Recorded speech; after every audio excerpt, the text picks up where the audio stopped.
Halo, selamat pagi, selamat malam, selamat siang, Bapak, Ibu. Perkenalkan, nama saya Dimas Bagas, dan ada anggota kami, ada Dimas Pascal, Katarina Evelyn Winarsa, Feral Yovan Magentara, dan Muhammad Rajabi Saiful Rahman. Kali ini kami akan mempresentasikan tentang kemajuan perusahaan IKEA. Nah, untuk pertama, apa itu IKEA? Kita mengenalkan, IKEA merupakan perusahaan furnitur yang didirikan pada tahun 1943 di negara Swedia.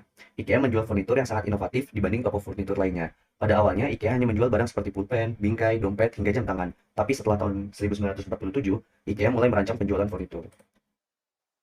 Selanjutnya itu ada grow atau kemajuan dari perusahaan IKEA. Apa sih kemajuan dari perusahaan IKEA itu?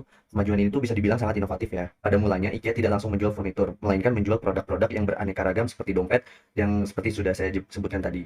Setelah berjalannya waktu, IKEA mengusulkan untuk menjual furnitur yang unik dan inovatif sampai saat ini. Selanjutnya itu ada maturity atau masa kejayaannya IKEA. Tentunya keberhasilan tidak didapat secara mudah oleh perusahaan IKEA karena mereka juga mengalami naik turun penjualan selama mereka berdiri atau selama mereka ada.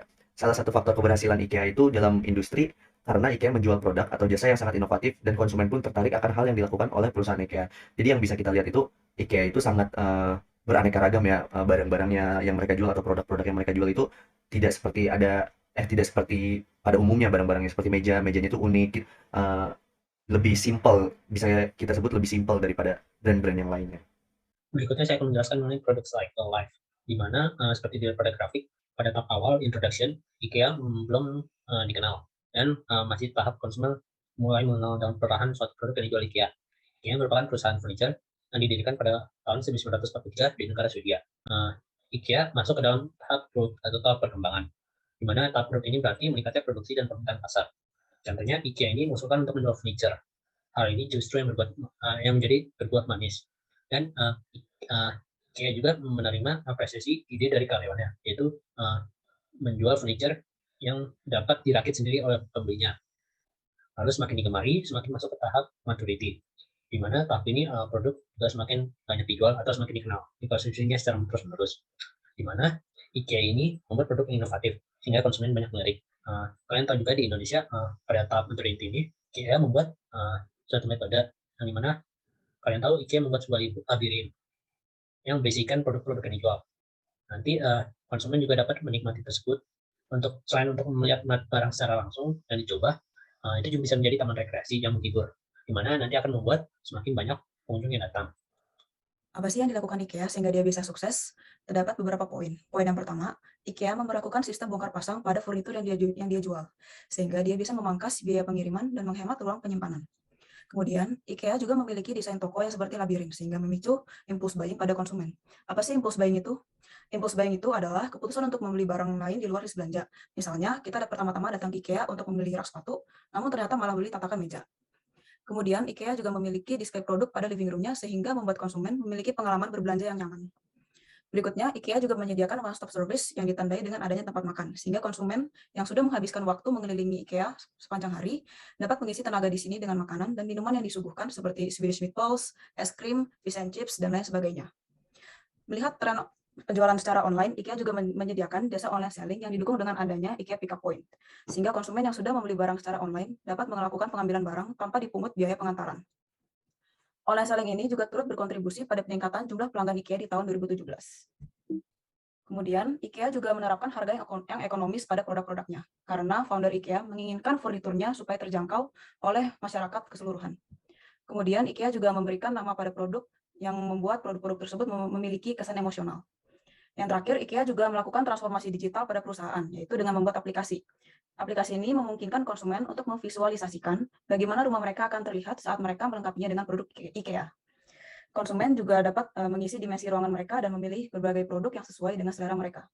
Akhirnya, konsumen pun dapat memesan produk tersebut melalui aplikasi.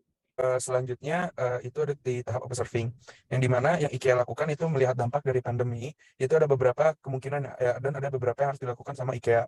Ada tiga, yaitu dia mencoba untuk shifting dari mana perilaku konsumennya, shifting dari yang biasanya mereka berbelanja offline, sorry. Jadi hingga mereka berbelanja online, dan mereka dan IKEA membuat wadah, yaitu meluncurkan sebuah aplikasi IKEA. Dan fungsi dari aplikasi IKEA tersebut yaitu bisa memesan barang dari rumah.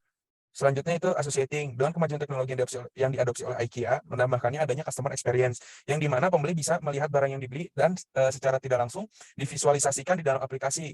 Jadi konsumen ini bisa melihat bagaimana tahap atau penglihatan secara visual, bagaimana jika mereka menempatkan barang tersebut di ruangannya.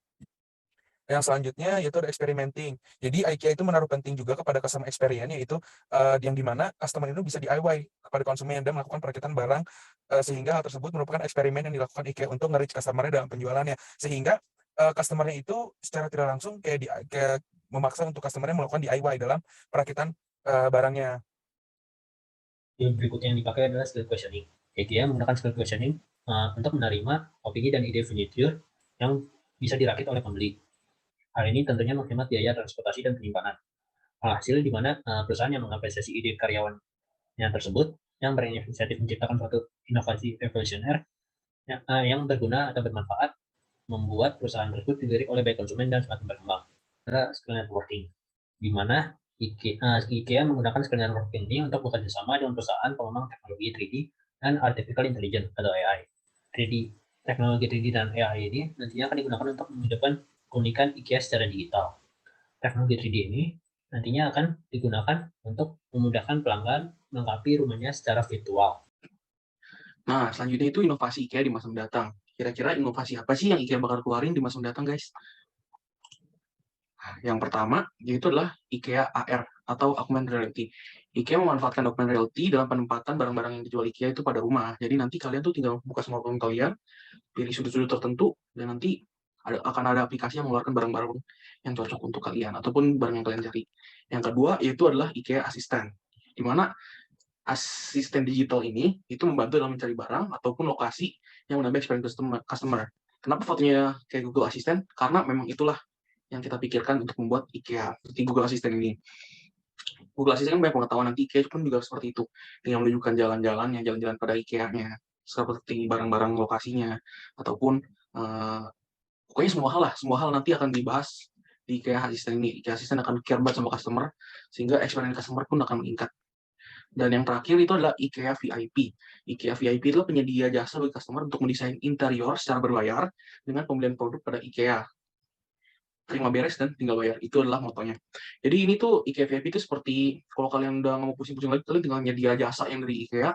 Tolong dong ini gini, saya pengen kayak gini. Ya udah nanti ada di penyedia jasanya, tinggal datang, ntar dibuat augmented reality sekian rupa. Nanti customer VIP itu tinggal milih, saya pengen kayak gini, jadi nanti si customer tinggal bayar. Simple pokoknya. Nah, nyampe pun di penutup, saya ingin menyampaikan pantun, burung perkutut, burung kemiri. Sekian sudah nyampe penutup, sampai jumpa, bertemu lagi.